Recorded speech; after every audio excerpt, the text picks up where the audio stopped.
朋友，冒昧的问一句，你吃过屎吗？就是那种手机爹给你推荐的，明明觉得很抽象，但是你还是看完了。不仅如此，你下一次再刷到的时候，你还是会再完整看一遍的神经视频。你刷到过吗？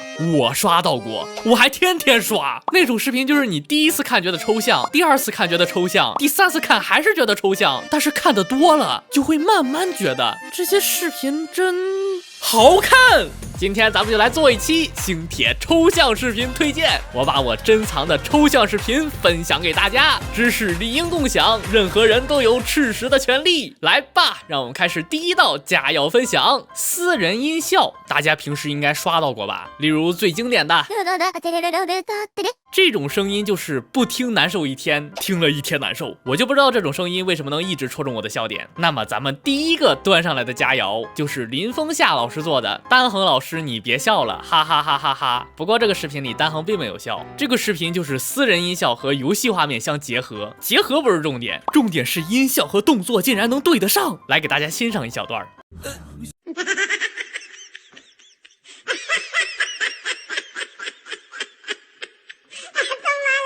感兴趣的话，大家可以找来看一看。现在咱们接着介绍下一道佳肴。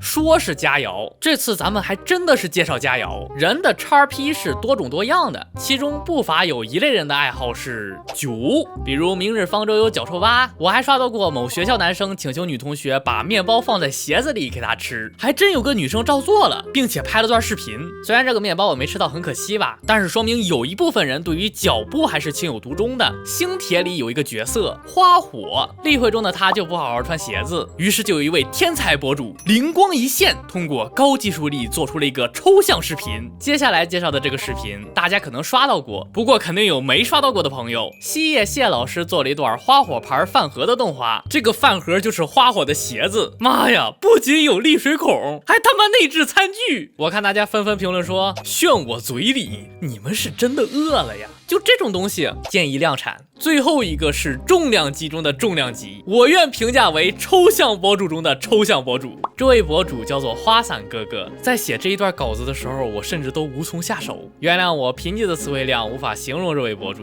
这位博主老师以前是做混剪短视频的，但是在某一天，他仿佛打开了奇妙的开关，他的视频开始变得让人无法理解了。视频大概是这样的。